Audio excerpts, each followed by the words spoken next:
ให้แน่เนาะโอเคสบายดีป้าลุงเนี่ยสบายดีเอ้าอันเบื้องนี่ยังนบมือได้บ่เบิด2เบื้องได้บ่บ่ได้โอ้เบิ่งแขนอันแขนเจ้าเอาออกอันเหยียดออกมาสิเบิ่งลูกโอ้อันแบบว่าอันเจ้าสิเอาขึ้นมาแบบนี้บ่ได้บ่โดยอ๋อพี่น้องไงเนาะอันมาแต่ไสบ่ฮะมาแต่ไสก็บอกเด้อเนาะก็บอกสั้นติเนาะโอ้ยหมอนี่พี่เนาะโอ้เนาะเพิ่นปล่อยพายเพิ่นดูดน้องดูดพายน้องเขาดูดน้องสั่นตัวเนาะไปเก็บหอยโดยสบายดีเอ้ยเนาะสบายดีอีหล่าเฮ็ดไปสิบ่ได้เฮ็ดคือแม่เจ้าบ่ได้บ่ลองมึงอยู่เฮ็ดอันนบมือสิเฮ็ดมึงอยู่ตะจิแม่บ่ได้บ่ได้อ๋อเอาขึ้นได้อันสุดได้ซำใดสุดซำนี้ได้บ่ได้ซำได้โอ้ยเคยขึ้นโอ้เด้พี่น้องเนาะเจ็บยังคัดบ่เจ็บบ่ดุโดยโอ้มันคล้ายๆอันนั้นได้พี่น้องเบิ่งอันละเบาจับเบิ่งอีกนี่เนาะขออนุญาตเด้อแบบมันบ่ตรงเลยเนาะแบบมันคดเลยพี่น้องเอ้ยคดนี่มันบ่ตกไปเฮ็ดเวียกน้ำลาวไปเฮ็ดซอยลาวแล้วลอยแป้งให้บ่ดุดอย่าปลูกเฮือนอันนี้เราน่ะสิเฮ็ดเฮือนพี่น้องเฮือนเช่าก็บ่เป็นเช่าแก่ๆนะมันเรียกเพลงเสาไม้กลมเนาะแต่ว่างามอยู่เสาเราพี่น้องเอ้ยเนาะกลมลุอุลุดอยู่อันนี้เราสิเตรียมไว้เฮ็ดเฮือนอยู่แต่ว่าไม่ตอกบ่มีเนาะเอ้ยเนาะมียังบ่ได้ฮอดไม้จักอันเลยมีบกชื่อๆปีหน้าปีฮือแล้วบกแต่ไม้นี่บ่ได้ฮอดบ่อยู่ขออนุญาตเบิ่งเด้อเบิ่งโครงหางมันก่อนเป็นไม้เรียงลำซื่อๆพี่น้องมงสังกะสีเอาไม้อย่างลูกค่อยขึ้นค่อยเจอลุกบ่ได้บ่เฮ็ดเบิ่งอยู่เฮ็ดเฮ็ดนุบขึ้นอยู่เอาได้แต่ซ้ำนั่นโอ้พี่น้องเอ้ยเนาะยังบ่นั่นพี่น้องเอ้ยเนาะโอเคเดี๋ยวมื้ออื่นเราเว้าสิพา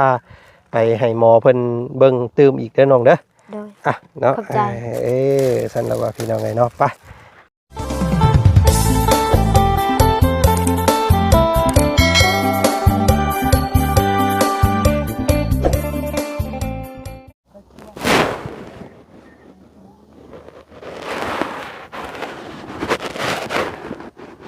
เนาะโอเคพี่น้องเอ้ยเนาะทางบ่าวจันตัดภาพบรรยากาศมาทางพี่บัดที่นี่พี่น้องเอ้ยเนาะภาพบ้านเฮือนซ่านอันผุพังเนาะหลังน้อยๆพี่น้องเอ้ยเนาะของเอื้อยที่เพิ่นเป็นแม่ห้างเนาะลูก3คนเนาะอพยพหอบลูกหอบเต้ามาอยู่บ้านเกิดเนาะดินของพ่อของแม่ว่าสันพี่น้องไงเนาะแต่ว่าโชคให้ลูกสาวบัดพักตกบันไดมือนั่นพี่น้องเลยเนาะแขนหักแขนบวบนะพี่น้องเลยว่าจันบึงเนาะแขนบวบและที่นี่เนาะมื้อนี้พี่น้องทางบ่าวจันมีทางแม่ใจดีเนาะแม่พระประจำซ่องของบ่าวจันพี่น้องเลยเนาะเพิ่นมองเห็นความสำคัญของอีหล่าจำปาแขนฮักกว่าสันพี่น้องเนาะอยากซอยให้ผ้าน้องเพิ่นไปกวดคืนเนาะเพื่อสิดึงแขนน้องเพิ่นให้มันเป็นปกติว่าสันพี่น้องไงใส่ปอกใส่เปลือกให้แน่ว่าสันพี่น้องไงเนาะก็โอ้ยเนาะขอบพระคุณทางแม่เพิ่นหลายๆที่มอบหมายงานเบิ่งน้องให้พี่น้องไงเนาะมาคือเห็ดชะม้อยชะมีอยู่แท้เนาะบาดนี้พี่น้องเอ้ยไปทางไหนเบิดเด้เนาะอันนี้อัดเฮือนต้อมม่อมอยู่พี่น้องเอ้ยเนาะอีกอย่างนึงแม่เพิ่นว่าอยากให้บ่จันซื้อผ้ากระจาดเนาะมาให้แล้วก็สังกะสีพี่น้องเอ้ยเนาะมามุงให้เราเราสิมีคนเฮ็ดให้เราอยู่บ่เนาะพี่น้องเอ้ยเนาะสิซื้ออุปกรณ์มาให้เนาะเอากะแม่เพิ่นก็บ่แม่นคนอื่นคนไกลพี่น้องเอ้ยเนาะแม่วันสุริเพชรจากฝรั่งเศส คือเก่าพี่น้องเอ้ยเนาะเพิ่นก็โอ้ยว่าซั่นเห็นน้องเพิ่นแหละเป็นอนาคตของชาติเนาะน้องเพิ่นยังเป็นเยาวชนยังน้อยว่าซั่นพี่น้องเอ้ยเนาะอยากซอยน้องเพิ่นให้เบิ่งแขนเบิ่งนั่นเพิ่นอีกเนาะแต่ว่ามื้อนี้ว่าจันสิมานัดหมายเพิ่นไว้ก่อนมื้ออื่นพุ่นแหละสิได้พาเพิ่นไปเพราะว่ามันค่ำแล้วมื้อนี้พี่น้องเอ้ยเนาะยันเพิ่นใช้เวลาได้ดนว่าซั่นซะมาแล้วพี่น้องเอ้ยปุ๊ทางนั้นเนาะแม่นบ่อีหล่าจับปลาเพิ่นลงนี่ภาษาชุมเจ้าว่าจังไดลงแซงสระแองโซแซงห่วยเขาเว้ากินข้าวหาก็มาแต่เฮือนดีเขาว่าภาษาข่อยนี่แซงนี่ห่วยแซงรถแล้วเนาะรถแซงแข่งขันรถเอาภาษาบ้านเฮาว่าแซงมันลงโอ้ลงเนาะรถแซงรถแซงรถแซงแต่รถโอ้เอาขอบใจอ้ายเพิ่นหลายไปนำอีหล่าเพิ่นมาแต่ไสลูกมาแต่ไสไปหยังเกาะเจ้าไปหยังอันนี้ไปเฮ็ดหยังมา เอาตอบแล้วว่าก่อนเอาแล้วว่านิดไม่เนี่ยเนาะโอเคสบายดีป้าลุงเนี่ยสบายดีเอาอันเบื้องนี่ยังนุบมือได้บ่เบิด2เบื้องได้บ่บ่ได้โอ้เบิ่งแขนอันแขนเจ้าเอาออกอันเหยียดออกมาสิบ่ลูกโอ้อันแบบว่าอันเจ้าสิเอาขึ้นมาแบบนี้บ่ได้บ่โดยอ๋อพี่น้องไงเนาะอันมาแต่ไสบ่ฮะมาแต่ไสก็บอกเด้อเนาะก็บอกสั่นติเนาะโอ้ยหมอนี่พี่เนาะโอ้เนาะเพิ่นปล่อยผายเพิ่นดูดน้องดูดทายน้องเขาดูดน้องสั่นตัวเนาะไปเก็บหอยโดยสบายดีเอ้ยเนาะสบายดีอีหล่าเฮ็ดไปสิบ่ได้เฮ็ดคือแม่เจ้าบ่ได้บ่ลองมึงอยู่เฮ็ดอันนบมือสิเฮ็ดมึงอยู่ตะจิแม่บ่ได้บ่ได้อ๋อขึ้นได้อันสุดได้ซำใดสุดซำนี้ได้บ่ได้ซำนี้โอ้ยเคยขึ้นโอ้เด้พี่น้องเนาะเจ็บยังคัดบ่เจ็บบ่ดุโดยโอ้มันคล้ายๆอันนั้นได้พี่น้องเบิ่งอันระบาวจับเบิ่งอีกเนี่ยเนาะขออนุญาตเด้อแบบมันบ่ตรงเลยเนาะนะแบบมันคดเลยพี่น้องไงคดนี่มันบ่ตกเนี่ยแบบภาพขึ้นชีพบ่ได้เจ็บบ่ดุเจ็บบ่ซ้ำนี่ได้บ่ซ้ำนี้ได้บ่นี่ได้อยู่เนาะเลยบิดมันชื่อแล้วบัดนี้ย่างมาแล้วพุ่นลูกอันลบอยู่หั่นน่ะลมอีกทับในนี้เลยมือมันคดใหม่นึงย่างก็เป็นย่างเด้อเลาะอย่าไปทายมันพากันได้อยู่บ่ปูปลายังบ่ทันได้เก็บซ้ำยังบ่บกกำลังไปทาอยู่หั่นไปนั่งท่าน้ำบกแล้วจังสิเก็บเนาะก็เลยมีอ้ายเพิ่นไปนำเมื่อกี้นี่เนาะอาจารย์มามิดชะม้อยชะมีอยู่พี่น้องเอ้ยบ่เห็นไผเลยเนาะไปอยู่หน่อยนึงจะพอดีอ้ายไปนำมาเนาะพี่น้องเนาะก็คือมามื้อนี้ก็ถือว่ามาหาอีหล่าจำปาเพิ่นกับแม่เนาะเอ้ยยังเกาะลำพรเอ้ยลำพรพี่น้องเอ้ยเนาะลูกๆอยู่พุ่นเบิดเนาะอยู่เพิ่นชอบกดเราก็ยังมืออยากจะทับหลบปลาน่ะมาบกอยากเก็บปลาเก็บหอยโดยพี่น้องเนาะก็ย่านว่าบ่พบบ่พอเพิ่นมาพากันซุ่มๆเข้ามาซื่อๆมื้อนี้ก็ได้พี่น้องเอ้ยเนาะมากับพบพ่อ2แม่ลูกเพิ่นคือเก่ามื้อนี้เนาะพี่น้องเนาะสิแจ้งเอื้อยไว้ก่อนเนาะนัดกันไว้ก่อนคือทางบ่าวจันนี่มีเมเนาะใจดีอยู่ปู้นะพี่น้องอยู่ฝั่งต่างประเทศผู้เด้อเด้อเนาะเพิ่นเห็นในคลิปที่บ่าวจันเข้ามาหาเจ้ามื้อก่อนนั่นเนาะและเพิ่นว่าอยากให้บ่าวจันนี่พาอีหล่าเพิ่นนี่ไปกวดเบิ่งอีกเนาะอยู่คลินิกเวียดอยู่เซปูนนี่เนาะอยู่ห้องหมอเนาะเอามาห่มกันมันร้อนเนาะโอ้ยพี่น้องมานั่งอยู่ห่มพี่ก่อนร้อนเท่นี่พี่น้องเอ้ยพี่มานั่งอยู่พี่ก็ได้นี่นั่งอยู่ไม่2คนเจ้า พี่น้องนั่งลงอืม เพิ่นเอาตัง นั่งคั่นได้บ่ได้นั่งมารถเนาะบ่เป็นหยังเนาะนั่งไปซี่แหละ กะสิมาแจ้งนัดกันก่อนว่าเจ้าสิสะดวกไปบ่เนาะอยากไปกวดเบิ่งลูกขึ้นอยู่บ่เนาะมาถามก่อนมื้อนี้พี่น้องเอ้ยเนาะแม่เพิ่นว่าถ้าปะแบบซี่เนี่ยน้องเพิ่นน่ะสิเป็นแขนมันแขนคดแขนจงเลยย่านมันบ่งามเนาะย่านน้องเพิ่นเป็นผู้สาวซ้ำพี่น้องเอ้ยเนาะแม่เพิ่นว่าย่านอีหลาเสียวขาย่านมันพับบ่ได้เด้นี่เนาะไปอยู่บ่ลูกไปบ่ ไปอยู่ ไปเนาะ โดย ไปให้คลินิกลาวเวียดเพิ่นเอ็กโกเบิ่งเนาะแล้วก็ให้เพิ่นใส่ปอกใส่เปลือกให้ใหม่ไปตอนนั้นเจ้าว่าเบิด2ล้านบ่ทั้งอยู่ทั้งกินได้เนาะเพิ่นใส่หยังให้แน่ตอนนั้นปอกบ่ ใช้ยาก็ไปปอกนึง แต่ก็เอาออกไวแท้ ก็เพราะว่าออกก็ออกมือนึงเกิดบ่ยังบ่ได้คด อันนี้บัดมันคดบัดนี้เนาะให้น้องเพิ่นนบมือก็บ่ได้พี่น้องไอ้เมื่อกี้นี่เนาะมันเอาขึ้นมาสิมันเครื่องเนาะลูกเนาะมันเจ็บเนาะ โดย น้องเพิ่นก็บ่ค่อยนักปากนักเว้าแน่นิดนึงเนาะเว้าบ่ค่อยเก่งปานใดลูกก็ได้พี่น้องเอ้ย อย่าเว้าอยู่ลูกมันบ่ฮู้บ่ไปบ่ฮู้จัก บ่ฮู้ภาษา แม่ก็ยังบ่ฮู้เว้าบ่ค่อยว่าชัดกันเลยเดี๋ยวใจอยากเว้าอยู่มันอยากเว้าแบบทึกใช่มันว่า หาคำเว้าหาคำเว้าบ่มีติ โดย พี่น้องเอ้ยเนาะ ลูกก็บ่ได้ไปแม่ก็อยู่เฮือนอยู่แต่ท่าแต่อันน้องลุงมาแหละบ่ได้ไปมีแต่หาเก็บหาอยู่แถวนี้สิเฮ็ดหัวไห้นี่แถวนี้ก็แม่นของเจ้าเบิดบ่ แม่นโดยแม่นดิบเราก็งามเด้นี่เนาะ จูดนี่ก็จะเฮ็ดหัวปลูกข้าว ปลูกข้าวปลูกพอได้อยู่ได้กินเนาะบ่ได้อยู่ซื่อๆเราก็ได้เนาะ ลมนี่ก็แม่นหมดดินของพ่อค่อยหมด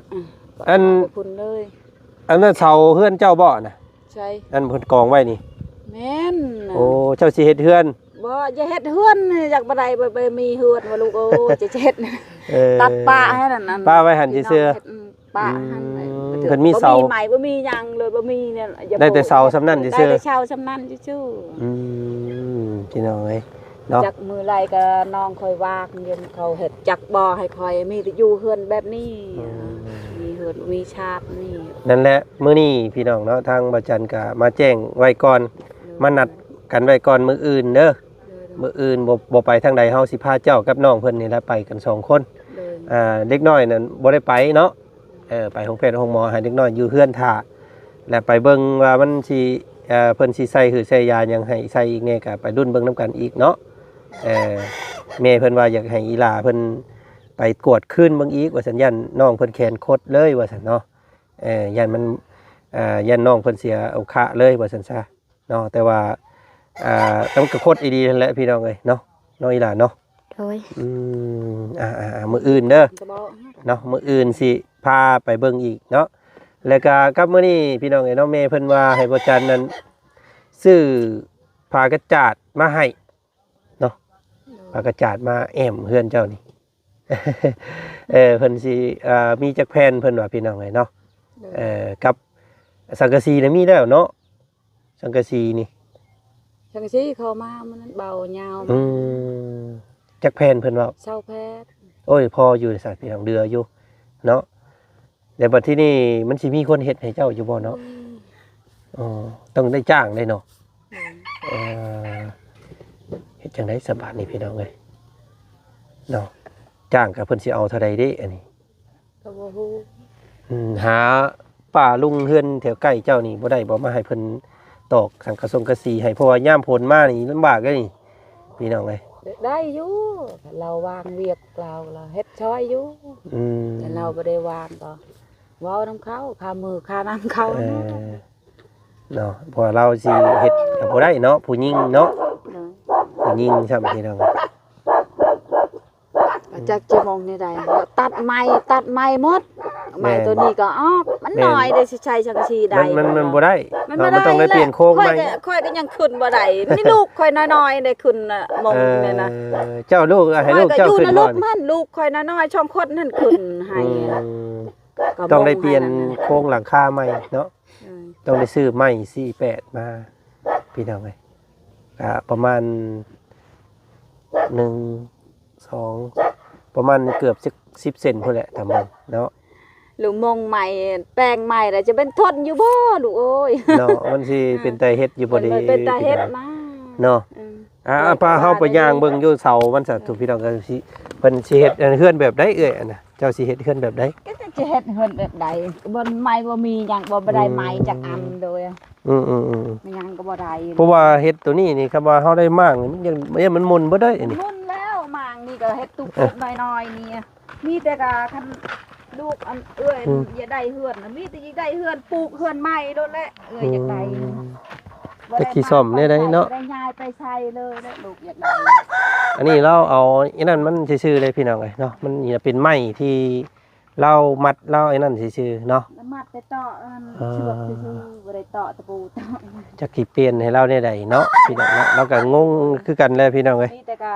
แบบค่อยเว้าหั่นแหละมีแต่มีใหม่มีหยังมีแต่ปุ๊ก พี่บ่อันนี้เดินเจ้าอันนี้เนาะ โดย เดินแล้วอันนี้เป็นเสา นี่ก็ เสาไม้แกนพี่น้องเอ้ยเนาะ2 4 6ต้นเนาะเป็นเฮือนขนาดอันโอ้ขนาดน้อยเนาะ ก็เราน้องดุดให้นี่เราค่อยไปเฮ็ดเวียกน้ำลาวไปเฮ็ดซอยลาวแล้วลอยแป้งให้บอนดุดอย่าปลูกเฮือนนี่ อันนี้เราน่ะสิเฮ็ดเฮือน เช่า พี่น้อง เฮ็ดเฮือนเช่าก็บ่เป็นเช่าแก้นนะมันอยากแพง เสาไม้ แล้ว เสาไม้กลม นี่ เนาะแต่ว่างามอยู่เสาเราพี่น้องไงเนาะกลมลุอุลุดอยู่อันนี้เราสิเตรียมไว้เฮ็ดเฮือนอยู่แต่ว่าจักแต่ว่าไม้ตอกบ่มีเนาะเอ้ยเนาะ มีหยังบ่ได้ฮอดไม้จักอันเลยมี เออ บกซื่อๆหรือปีหน้าปีฮือเลยบกแต่ไม้นี่บ่ได้ฮอดบอนอยู่ จักสิเฮ็ดจังไดเนาะสพี่น้องไงเนาะสิแม่เพิ่นว่าให้ซื้อผ้ากระจาดมาเปลี่ยนสังกะสีเปลี่ยนให้เราว่าซั่นพี่น้องไงเบิ่งแล้วจักสิเปลี่ยนได้ไดเนาะ เปลี่ยนไม่ได้บ่ไอ้โอ้ยเบิ่งกันน้ำเลย นั่นแหละคำว่านั่นก็เดี๋ยวปรึกษาทางแม่เพิ่นเพิ่มอีกเนาะมีแต่มื้ออื่นนี่เฮาสิพาอีหล่าเพิ่นไปกวดเบิ่งก่อนเนาะแน่ใดก็จังว่ากันเรื่องตัวอยู่ อาจารย์เอ๊ะเอา ครับ เลย ครับ เนี่ย ฮ้อนพี่น้องเอ้ยเนาะมาห่มพี่เอาเนาะก็เดี๋ยวสิแนะนำแม่เพิ่นใหม่อีกพี่น้องเอ้ยเนาะคำว่าสิซอยเป็นเครื่องเพื่อนเครื่องหยังก็อยากเราว่าอยากให้ปลุกตัวนี้โลดเนาะ ปลุกตัวนี้แหละลูกเอ้ยคันมีแล้วบ่เอาอีกเหือดตัวนี้นะ ตัวนั้นน่ะมันเราปลุกเอง ตัวใหม่นี่ เราปลูกเองเราเฮ็ดเองแต่ไม่มันแบบว่าไม่กันน้อยๆเห็นนะเนาะจักสิเอาสังกะสีตอกใส่กับจักสิ ก็พอดีเสยดายช่างก็ชี ไม้ อย่า ก็ มัน ช้ำแขนก็บ่ฮอด มงก็บ่แม่นแม่ขึ้นมงกันลูกน้อยๆหั่นขึ้นแม่สิขึ้นบ่ได้ยานมัน ฮัก ตก เนาะ อันยานมันหัก อืม ลูกมันขึ้นชอย ที่เราไงจังไดก็เดียวจังว่ากันเนาะเรื่องมงพักมงเศร้าเนาะเอ้ยเนาะมื้ออื่นจังสิเข้ามาหาใหม่อีกเด้อเนาะช่วงประมาณประมาณเที่ยงนี่แหละสิเข้ามาสิพาอีหล่าเพิ่นพาไปตรวจไปให้เพิ่นกวดเพิ่นหยังเบิ่งให้เพิ่นใส่ปงใส่ปอกให้เพิ่นนวดให้เบิ่งเอ็กโกเบิ่งนะกระดูกมันยันมันบิดเลยเนาะเพราะมันยังใหม่นี่พี่น้องไงแต่ว่าตอนนี้น้องเพิ่นก็บ่ได้เจ็บปานใดแต่ว่าเฮ็ดซี่ยังเครื่องเนาะเอาพับขึ้นมาไปซี่นี่บ่ได้นบมือบ่ได้ซ้ำพี่น้องไงน้องจำปาเนาะ เจ้าว่ามาบ่ได้เอิ้นบอกเจ้าที่เจ้าทางเพิ่นบ่จักเพิ่นถามบ่จักย่านเจ้าที่เจ้าทางอันเจ้าที่เจ้าทานเพิ่นถามบ่จัก บ่ ยันว่าแนวตาบ่เห็นยันเพิ่นเอิ้นเพิ่นถามเนาะมาอยู่บ่เอิ้นบ่ครอบเพิ่นบ่จัก เอิ้นบ่ได้คอยไปบอกแล้วบ่มี บ่แม่นเนาะ แม่น อืม เคยไปแล้วไปหานางเทพนางทอกไปบอกดูบอกว่า เพิ่ แม่ นให้เพิ่นเครียดบ่มีเนาะน้องเพิ่นตกเองเนาะ น้องมันตก อืมนะอีละเป็นกระไดพี่น้องไอ้โศกลายแขนหักพี่น้องไอ้เนาะแขนบวบนะมันเบิ่งนี่มัน ซีเมนต์มีซีกใดซีกหนึ่งมันหักกันมึงเนาะมันขดนี่บัดนี้ละเอามอนหั่นน่ะแปะนี่บอลก็หักนี่จะมานี่ก็ลกจะมันขึ้นน่ะมันได้จมขึ้น หมดอันนี้จะมาเจ็บแคบเดี๋ยวไปลองเมืองอีกจะไปเข้าในห้องหมอได้เจ้าไปเดบิดมันตกอยู่ห้องหมอได้ห้องหมอใหญ่ห้องหมออยู่ซิโปนนี่บ่บริเวณคลินิกเนาะเดี๋ยวมื้ออื่นสิพาไปคลินิกอันเวียดนี้เพิ่นเชี่ยวชาญในการเส้นทรายเนาะมื้ออื่นเดี๋ยวสิให้หมอเพิ่นเบิ่งจักสิเบิดเท่าใดเดี๋ยวจังว่ากันเนาะเนาะเรื่องเฮือนนี่ก็เดี๋ยวล้มเบิ่งก่อนได้พี่น้องเนาะมันอันนี้พี่น้องเฮือนเราก็มันจักจีเฮ็ดจังได๋มันสิพ้นอยู่บ่ปีนี้พี่น้องเอ้ยเนาะเนาะไปผู้ใดย่างมาเบิ่งเฮือนพุ่นไปเดี๋ยวว่ามีอันขนมกับนมมาฝากอยู่ดูสิได้ปีนี้นะปีหน้าสิดูได้บ่ถูกอ่ะพดนี่เจอยามฝนนี่ก็ไปแล้วนี่แหละไปแล้วบ่แห้งลมแห้งไปเลยมงอยู่ครบวานมื้อคืนนี่ก็มันบดมันเดือนอยากดับนี่เลยมันจะไปเลยอยู่ครับก็พายุมาแห้งก็ไปแล้วพี่น้องไปหมดเลยขาดมาแล้วลบมื้อวานมื้อคืนนี้เนาะจักสิว่าจังไดพี่น้องเอ้ยแต่ว่าเราก็อ้อมไว้เนาะเฮือนเนาะพาลูกอยู่ใส่อยู่บนเฮือนนี่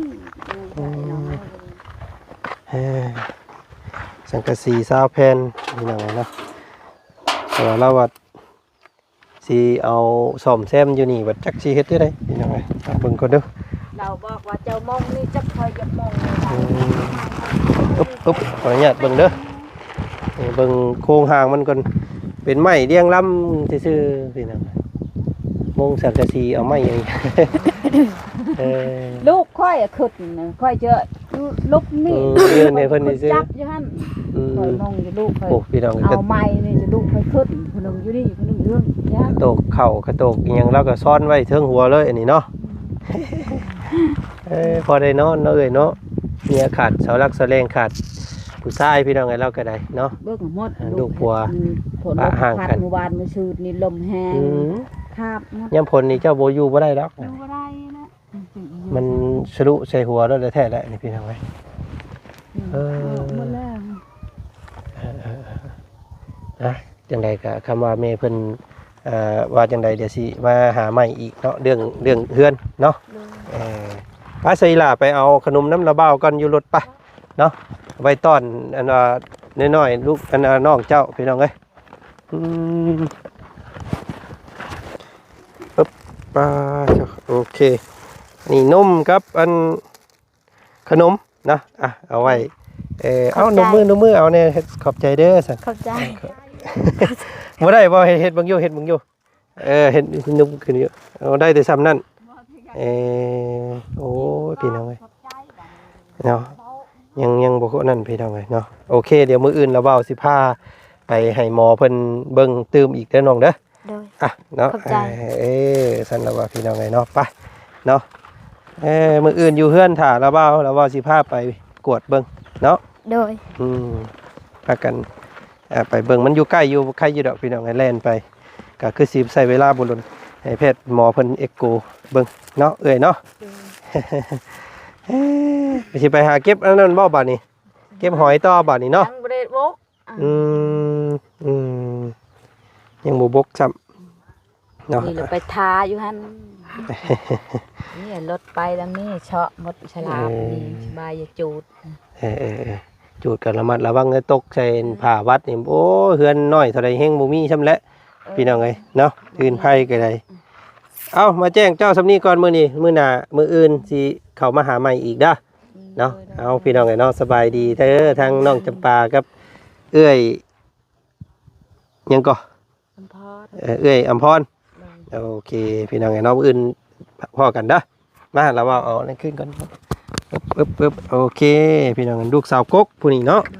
แต่ว่าตกบันไดพี่น้องไงซากโอ้ยเนาะเพื่อนไปนี่เจอลกนะเพื่อนต่ำโบสูงก็ยังตกลูกเอ้ยเนาะพี่น้องขาดสิเป็นเนาะลูกเนาะเอามืออื่นเดี๋ยวเราเอาสิผ้าไปกวดเบิ่งพี่น้องไงว่าซอยได้บ่หรือว่าสิ เป็นยังไงก็ติดตามเบิ่งด้วยกันพี่น้องเนาะสำหรับเพื่อนนี่เอ้ยเพิ่นว่าบ่จักสิเฮ็ดได้แล้วอ่ะจักสิ แต่ยาปลูกไม้เฮ็ดไม้คันมี อืม อะไรเฮ็ดเดี๋ยวนี้ มีแต่คำว่านั่นก็สิซื้อผ้ากระจาดมาไว้ให้เราเนาะก็ว่ามีงบซื้อผ้ากระจาดก็เอามาไว้โฮมไว้อันเฮ็ดเฮือนหลังนั้นว่าซั่นซะเดี๋ยวนี้นี่เฮ็ดบ่ได้หรอกบ่จันเบิ่งก็คือมันโครงห่างมันบ่ได้พี่น้องเอ้ยเนาะ เฮือนเสา6ต้นแล้วกำลังสิกะเกียมเฮ็ดอยู่ก็เป็นเฮือนเสาไม้เนาะให้เฮ็ด6ต้นหั่นก็ใหญ่เติบอยู่ได้พอได้อยู่ดอก3เมตร4เมตรลูกแล้วนะเนาะแต่ว่าขาดไม้ขาดตอกเนาะค่าส่งค่าสร้างหยังอีกพี่น้องเอ้ยก็โอ้เอาติดตามเบิ่งเนาะครอบครัวของน้องจำปาสิเป็นแนวใดต่อไปก็ติดตามเบิ่งกับช่องของบ่าวจันอีกเด้อมื้ออื่นพ้อกันอยู่คลินิกลาวเบียดเนาะสิเป็นยังไงผลกวดออกมาเนาะสิเบิดเท่าไรก็ติดตามเบิ่งเนาะก่อนอื่นก็ต้องขอบพระคุณทางเมวันสุริเพชรเนาะเพิ่นฝากมาให้ติดตามเคสนี้ว่าซั่นซะเนาะเห็นน้องน้อยเพิ่นยังน้อยว่าซั่นเนาะอนาคตยังไกลอยากให้น้องเพิ่นแขนขาบ่คดบ่จงว่าซั่นพี่น้องเนาะสาธุเนาะขอบพระคุณทางแม่เด้ออยู่ดีมีแฮงเนาะมื้ออื่นลูกสิพาเพิ่นไปมื้อนี้นัดเพิ่นไว้ก่อนย่านมันค่ำพี่น้องเนาะเจอกันเด้อมื้ออื่นมื้อนี้ไปแล้วสบายดีเด้อเนาะ